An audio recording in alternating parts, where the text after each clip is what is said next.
নিতাই পদ কমলা কোটি চন্দ্র সুশীতল নিতাই পদ কমলা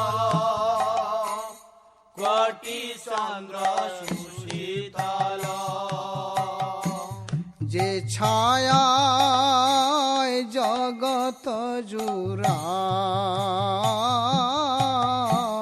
যে ছায়া জগত জুড়ায়.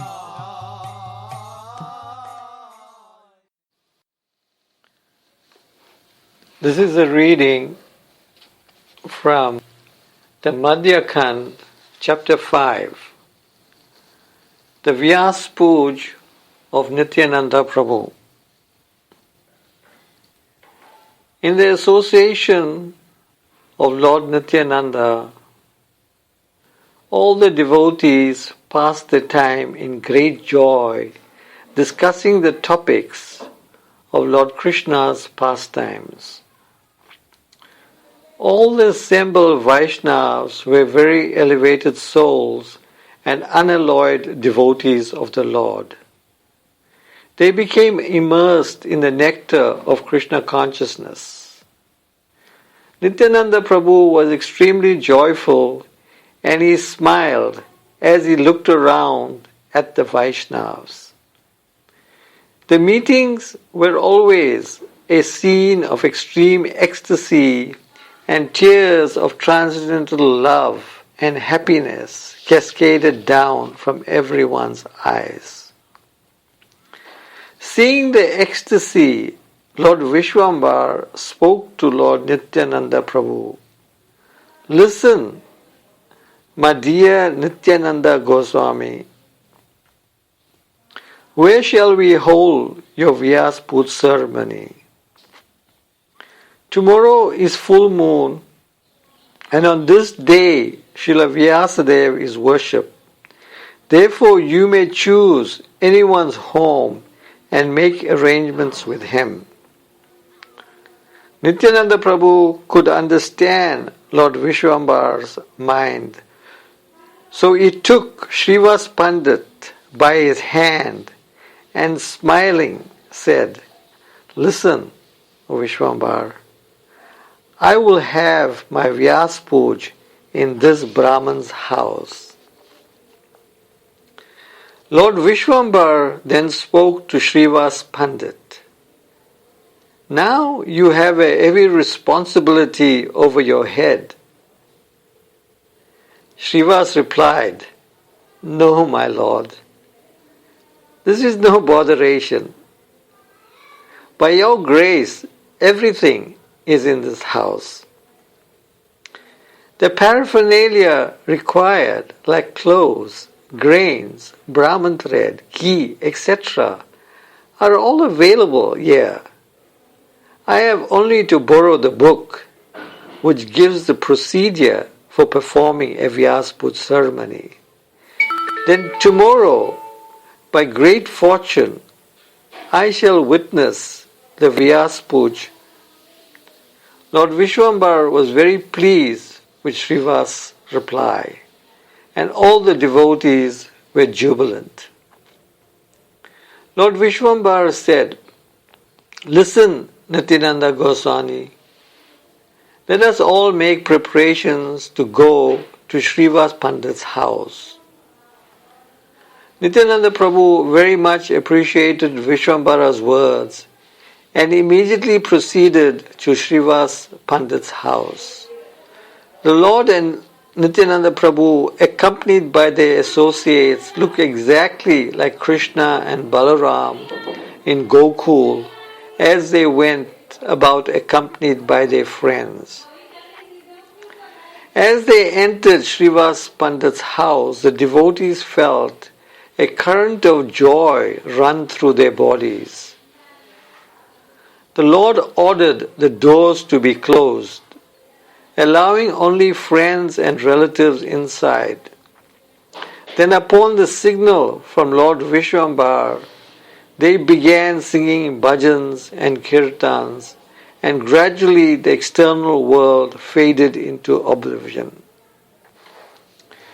The chanting was ecstatic and befitting the occasion of Vyas Puj. The two lords began to dance ecstatically, surrounded by the devotees who were singing. The bond of love and affection exists eternally between Lord Nityananda and Lord Vishwambar. And now, as they danced together, each one was immersed in the thought of the other. The devotees were experiencing extraordinary joy. Some began to roar loudly. Some fell unconscious, and others could not restrain the flow of joyful tears. The two Supreme Lords were experiencing all the symptoms of ecstasy like shivering, pallor, horripilation, crying, and falling unconscious. Who can describe all the ecstatic symptoms that they manifested? The two lords danced, lost in their ecstasy. Often they would embrace each other, crying. In the mood of brotherly love, they tried to catch each other's feet. However, because both were wary and cunning, they could not succeed. They were overwhelmed in happiness and rolled on the ground, forgetting their absolute supreme position. Such are their wonderful pastimes. The two Supreme Lords were lost in the nectar of chanting and dancing. Lord Gaurasundar kept repeating, "Chant, chant," drenching his whole body with tears of happiness. The Lord, having found the personality whose association he had always desired, his eternal brother, Lord Nityananda, was floating on an ocean of eternal, ever-increasing ecstasy. Lord Vishwambara's dancing was completely enchanting, and sometimes he would touch his head with his feet. When Lord Nityananda Prabhu danced, there seemed to be an earthquake. Thus the two Supreme Lords danced in ecstasy. Who can describe such scene of great jubilation? To Nityananda Prabhu, the Lord said immediately, "Bring me a plough." At the Lord's request, Lord Nityananda stretched out his hands, and Lord Gaurasundar received the plough with his hands. Some saw the Lord go through these motions empty-handed, while others actually saw Lord Nityananda Prabhu give a plough to Lord Chaitanya. Only by the mercy can one understand his supreme position. Such confidential pastimes and topics of the Lord, as displayed by Lord Chaitanya and Lord Nityananda Prabhu, are known only to a very few limited souls. Hare Krishna. Thank you very much. চরণে সরহম দিলাম চরণ ছাড়া করো না গো চরণে শরণ দিলাম চরণ ছাড়া করো না গো পতিত পাবন নিত্যানন্দ প্রভু চরণ ছাড়া করো না গো পাবন নিত্যানন্দ প্রভু চরণ ছাড়া করো না দয়াল নিতায় দয়াল নিতায় দয়াল